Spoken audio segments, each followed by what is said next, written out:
42 Central African Time.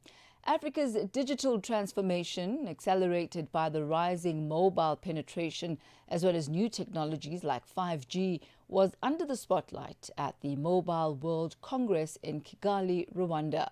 Industry leaders discussed how telecom companies can evolve beyond more connectivity to become key drivers of socio-economic growth in Africa. It also highlighted that despite the rapid transformation, critical changes remain, and challenges like ensuring inclusive access, building sustainable networks, and developing innovative business models to unlock the continent's full potential. To unpack this further, joining us this afternoon is Lohini Moodley, partner in the communications, media, and technology practice at Oliver Wyman. A very good afternoon to you, Lohini. Welcome to Africa in Business. Good afternoon, Thami. Lovely to be here, and good afternoon to your listeners. So let's focus on the Mobile World Congress. It highlighted how 4G as well as 5G networks combined with artificial intelligence and IoT are key to driving productivity, but also key to reshaping industries across the African continent. Could you break this down for us? How so? So 5G technologies are being rolled out, and the advantage of 5G technologies, for example, is faster speeds and lower latencies. So, for example, it's a good technology for, say, enterprises that are in remote locations, need private networks with reliable connectivity, for example, and also it's very favorable to providing, say, connectivity in line with fiber-like experiences. So it has been projected that by the year 2030, 5G could generate over $11 billion for sub-Saharan Africa. And by thus doing it would then be accounting for more than 6% of the mobile economy. Could you brief us on some of the economic impacts of 5G in Africa? Yeah, Tabi, there are lots of numbers being thrown about, but I think one of the big impacts is that 5G will bring, let's say, more fixed connectivity to more people on the continent. As you know, connectivity and has been largely mobile on the continent, but with 5G and fixed wireless access, you can start offering consumers and enterprises fixed-like experiences over the mobile network. That will generate additional revenues. I think fixed wireless access is one of the big opportunities for operators on the continent. And how can telecoms shift from traditional operators to platforms that are driving innovation across various industries?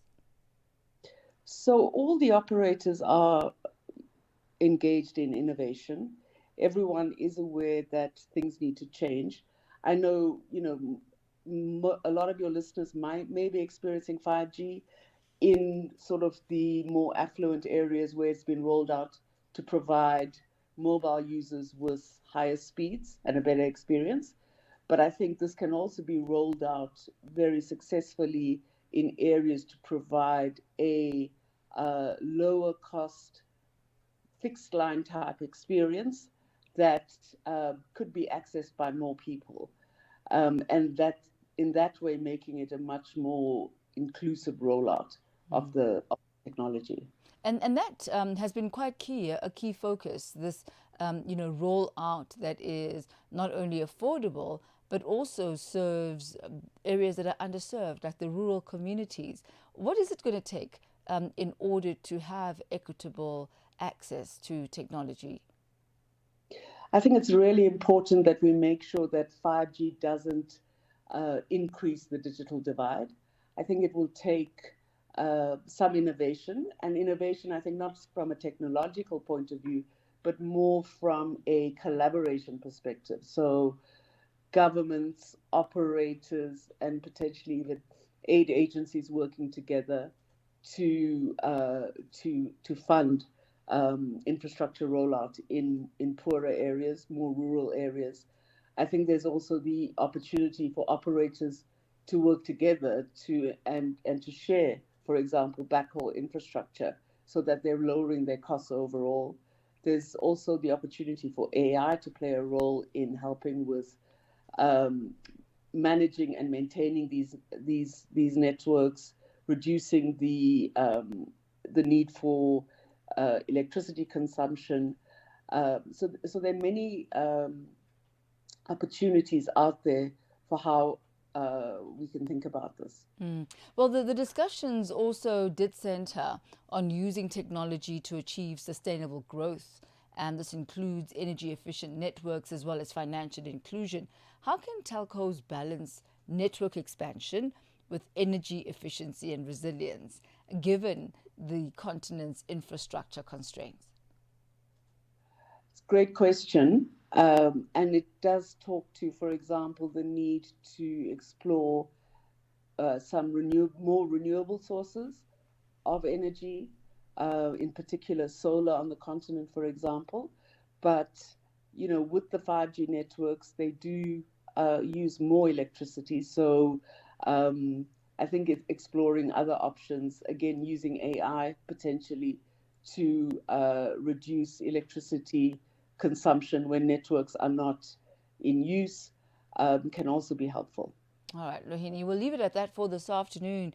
Thank you so much for your insight. It sounds like a wonderful congress taking place in Kigali in Rwanda. Thank you for your time. Thank you, Thami. Lovely speaking to you. Same here. Thank you. That's Lohini Moodley, partner in the Communications, Media and Technology practice at Oliver Wyman, all around the Mobile World Congress taking place in Rwanda, where new technologies like 5G and their impact on development, on economies, and specifically, you know, underserviced economies, how they can be harnessed in order to ensure equitable distribution and progress. It's 49 minutes after 4. Africa at Play with Neto and ETO Chemane. I've witnessed something fresh, something exciting, and something very inspirational from the president of the country, William Ruto. Whenever athletes are performing to their best level, he always comes on board to reward those athletes, be it football, be it athletics, and not